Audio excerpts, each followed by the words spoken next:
یہ گرمی کا ایک خوفناک دن تھا جب ہوا اتنی گرم تھی کہ سانس لینا بھی مشکل تھا۔ جب انہوں نے سیاہ بادلوں کو آتے دیکھا تو وہ بہت خوش ہوئے۔ انہیں لگا کہ بارش اور ٹھنڈی ہوا آنے والی ہے، لیکن یہ وہ ٹھنڈی ہوا نہیں تھی جس کا وہ انتظار کر رہے تھے۔ یہ ایک خوفناک عذاب کا آغاز تھا جسے قرآن میں کہا جاتا ہے The punishment of the day of shadow۔ Welcome to episode 16 of the Prophet series, the story of حضرت شعیب علیہ السلام۔ افسوس کی بات ہے کہ آج بھی ہم میں سے بہت سے لوگ وہی کام کرتے ہیں جو ان قوموں نے کیا۔ یہ ماضی کا قصہ نہیں ہے، یہ قوم ہمارا وقت اور پوری انسانیت کو بیان کرتی ہے۔ تاریخ میں ایک ایسا وقت بھی آیا جب لوگوں میں چیزیں بہت غلط ہونے لگی۔ امیر اور زیادہ امیر ہونا چاہتے تھے، اس لیے وہ تجارت میں دھوکہ کرنے لگے اور دوسروں کا حق مارنے لگے۔ لوگ ناخوش تھے کیونکہ ان کے ساتھ ناپ تول میں یعنی وزن میں دھوکہ کیا جا رہا تھا اور تجارت میں ایمانداری کو بھلا دیا گیا تھا۔ انہوں نے انصاف کی پرواہ کرنا چھوڑ دی، لیکن اللہ نے پہلے ہی ہر ایک کو بہت سی نعمتیں عطا کر رکھی تھی، یہاں تک کہ مدین کے لوگ ظلم اور ظالم لوگوں سے بھری ہوئی قوم میں تبدیل ہو گئے۔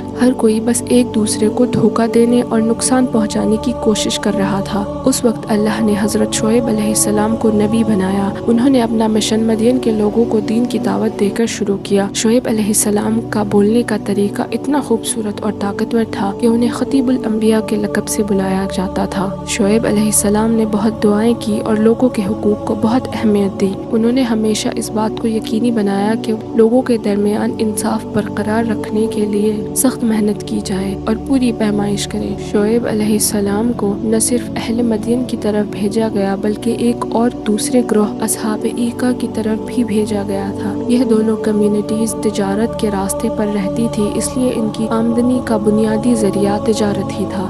ان لوگوں نے ناجائز منافع کو اپنی عادت بنا لیا تھا۔ وہ لوگ اللہ کی دی ہوئی نعمتوں کی ناشکری کرتے تھے اور بتوں کی عبادت کر کے بغاوت کا مظاہرہ کرتے تھے۔ حضرت شعیب علیہ السلام نے ان لوگوں کو اسلام اور توحید کی دعوت دی اور انہیں برائیوں سے روکا، لیکن ان قوموں نے حضرت شعیب علیہ السلام کی بات نہیں مانی اور انہیں شہر سے نکالنے کی دھمکی دینے لگے اور آپ کی عبادت اور نماز کا مذاق اڑانے لگے۔ پھر بھی آپ انہیں بار بار سمجھاتے رہے اور قوم لوط اور دوسری قوموں کے انجام سے ڈراتے رہے، مگر پھر بھی اس قوم کے لوگوں نے آپ کی بات نہیں مانی۔ بالآخر اللہ نے اس قوم پر آسمان سے آگ کے گولے برسائے اور زمینی زلزلے بھی بھیجے، جس سے یہ پوری قوم ہلاک ہو گئی۔